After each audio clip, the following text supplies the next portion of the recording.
Ispaniya javob yil chempion bo'ladi. Argentina yoradi. O'zi meni bu uyda hech kim tushunmaydi. Hajiyan. Assalomu alaykum tog'a. To'xta bolam. Voy ukajonlarim. Opa tinchlikmi o'zi? Ha, jiyaning o'qiyman deydi. Hozir sharoit yo'q desam, dadam rahmatli tirik bo'lganda o'qitardilar deb arazlab chiqib ketdi. Voy choy tugabdi, o'tirib turinglar. Men hozir damlab kelaman. Voy ukajonlarim, ey. Xo'sh, nima qilamiz? Men yangi mashina zakaz qilib qo'yganman. Hozir unaqa sharoitim yo'q. Men ham bolalarimni xususiy maktabga berganman. Keyin chet elda institut o'qitmoqchiman. Hozir kuchim yetmaydi. Hozir hammaga qiyin-a? To'g'ri. Siz chet elda o'qitmoqchiman dedingmi? Zo'r. Eslaringdami? Ota-onamiz o'tgandan keyin 3 ta aka-uka chirqirab qolmasin deb, mana shu opam o'qimadi. Ishladi.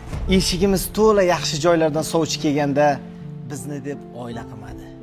Kech turmushga chiqdi. Bizga ota o'rnida ota, ona o'rnida ona bo'ldi. Endi uylanib bitta xotin 4 tadan bolani boqishga yetgan kuchlaring bittagina jiyanimizni o'qitishga yetmay qoldimi? Aka, Gap tamom.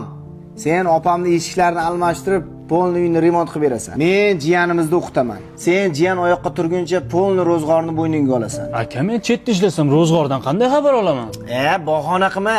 Ana Milliy pay ilovasi orqali Rossiyadan O'zbekistonning barcha kartalariga pul jo'natsa bo'ladi.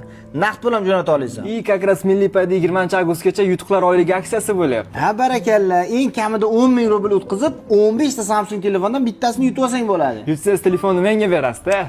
O'chir. Men ota-onamizni qabriga qimmat tosh qo'ydirmoqchi edim aka.